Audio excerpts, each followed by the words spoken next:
আসসালামু আলাইকুম, আশা করি সবাই ভালো আছেন। আজকে সারাদিন অনেক কাজ করছি, এই জন্য রাত্রে রান্না করতে অনেক দেরি হয়ে গেছে। আজকে রাত্রে রান্না করার লাগে এই জায়গায় নিয়ে নিছি আমি মুরগির পা, আর হইতেছে কিছু পাখনা, মাথা, গিলা সবকিছু নিয়ে নিছি। মানে গিলা কলিজা সবকিছু নিয়ে নিছি। ওই দিনকার 2-3টা মুরগি আনছিল, ওই জায়গা থেকে সবকিছু রাইখা দিছিলাম, কারণ বেগুন দিয়া আমার মুরগির পা গিলা অনেক ভাল লাগে। এই জন্য আজকে এই যে নিজের গাছের বেগুন দিয়া মুরগি ঠ্যাং পাকনা রান্না করাম। তো আজকে আমার খুব পছন্দের একটা জিনিস রান্না করাম, ওটা হচ্ছে বেগুন দিয়া মুরগি ঠ্যাং গিলা। তো এই তরকারিটা কিন্তু অনেক ভাল লাগে খাইতে। যারা খাইছে তারা কিন্তু জানে, আর যারা না খাইছে তারা কিন্তু একদমই জানে না এর স্বাদ। তো পুরো ভিডিওটা দেখতে থাকেন, আশা করি ভালো লাগবো। প্রথমে আমি বেগুনগুলা কাটিয়ে নিলাম। আব্দুল্লাহ, তোমার কি আজকে অনেক শীত? চাচির কথা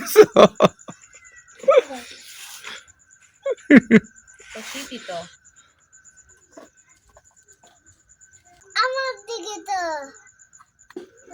আমার দিকে বাবা বেগুনগুলা কিন্তু আমি এরকম চিকন করে কাটে নিতেছি, মানে বেশি মোটাও না বেশি চিকনও না, এই যে এরকম করে। চিনকুন তো চিনকুন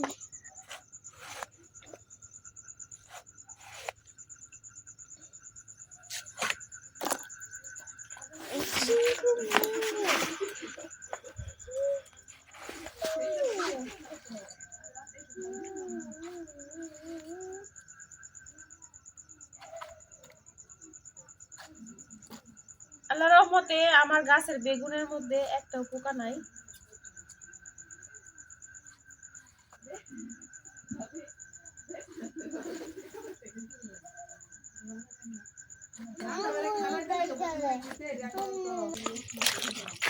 বেগুন কাটা শেষ, এখন বেগুনগুলো আমি পরিষ্কার করে ধুয়ে নিলাম। বেগুনগুলো পরিষ্কার করে ধুয়ে নিছি, আর ওদিকে আমি চুলার মধ্যে একটা কড়াই বসাই দিছি।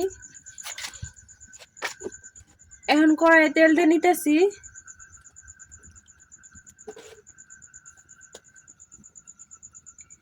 এখন এই তেলের মধ্যে দিয়ে দিতেছি কাটে রাখা বেগুন আর কিছু না।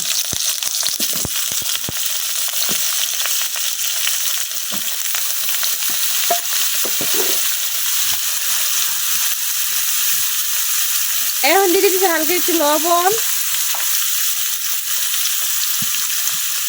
আর একটু হলুদের গুঁড়া।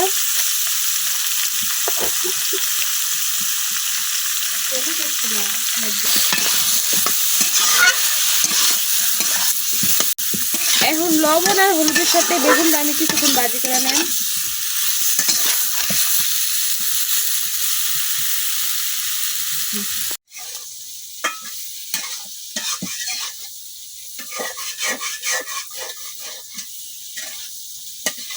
বেগুনটা ভাজার সময় কিন্তু আগুনটা খুব বেশি দেওয়া লাগবো, আর নয়তো বেগুনটা একেবারে গলে যাইব ভাজার সময়। যদি আগুনটা বেশি দেওয়া হয় বেগুনটা ভাজা হইব, কিন্তু বেগুনটা গলতো না।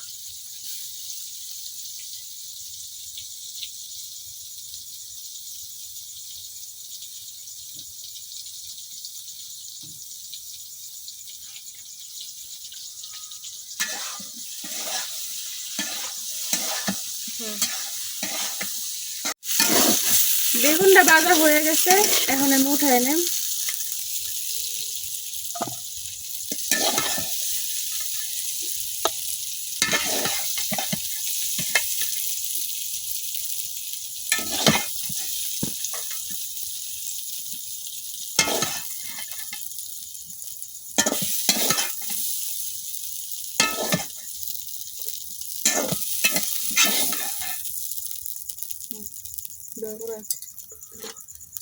এখন এই কড়াইয়ের মধ্যে আমি আবার তেল দিতেছি।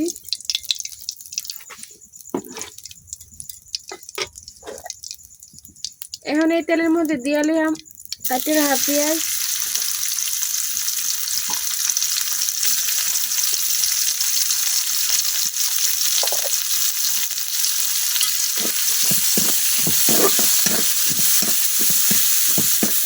সাথে কিছুক্ষণ বাজিয়ে নিলাম।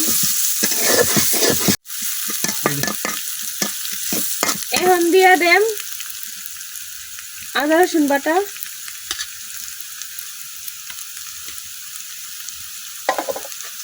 পেঁয়াজের সাথে আদা রসুনটা কিছুক্ষণ বাজিয়ে নিলাম।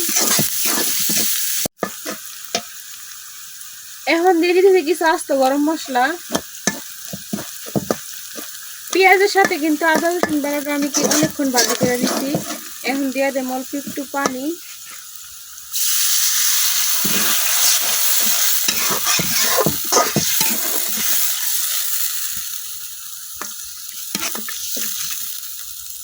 এখন গুঁড়া মশলা দিয়ে দিলাম,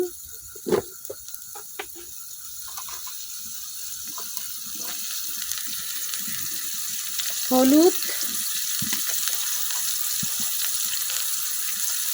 মরিচ,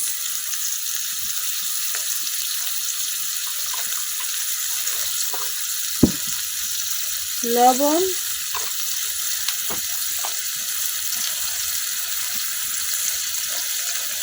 বাদা জিরার গুঁড়া,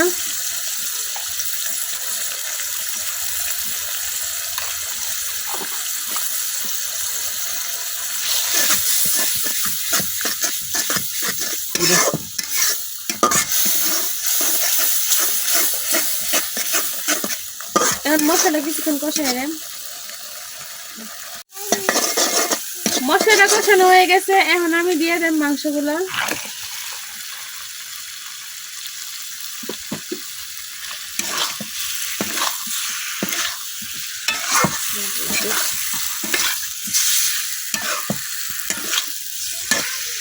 মাংসের সাথে আমি মশলাটা খুব ভালোভাবে মিশিয়ে নিচ্ছি। এখন ডাইটটা কিছুক্ষণ কষায় নেন।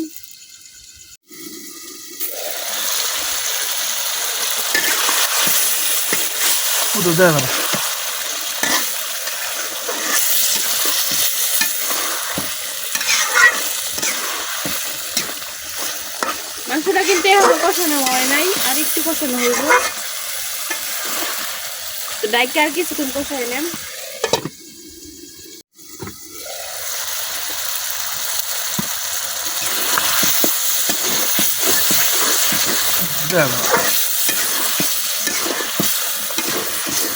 মাংসটা কষানো হয়ে গেছে, এখন আমি পরিমাণ মতো ঝোল দিয়ে দেন।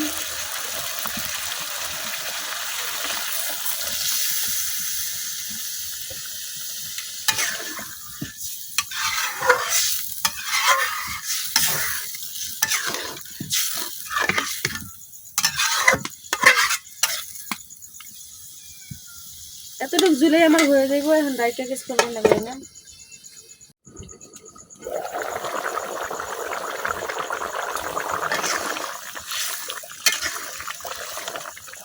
তরকারি একটু জুড়ে বলক আসা করছে, এই পর্যায়ে আমি দিয়ে দেব বাজে রাখা বেগুন,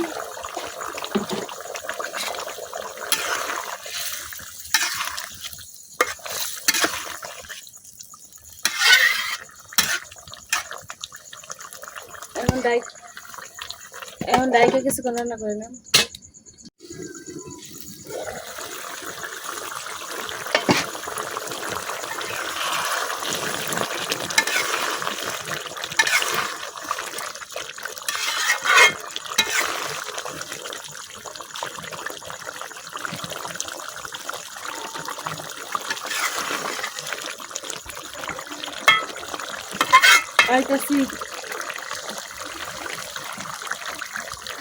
তরকারিটা কিন্তু হয়ে গেছে, এখন আমি কয়টা নামাই নেম।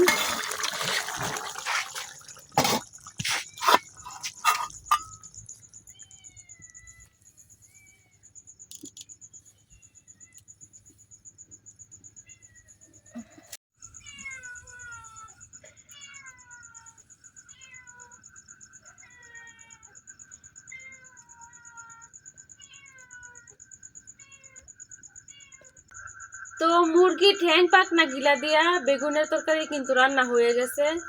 তো আপনারা যারা যারা খাইছেন তারা কিন্তু জানেন বেগুন দিয়ে মুরগির তরকারি কেমন লাগে, আর যারা না খাইছেন তারা কিন্তু একদমই এই স্বাদ বুঝবেন না।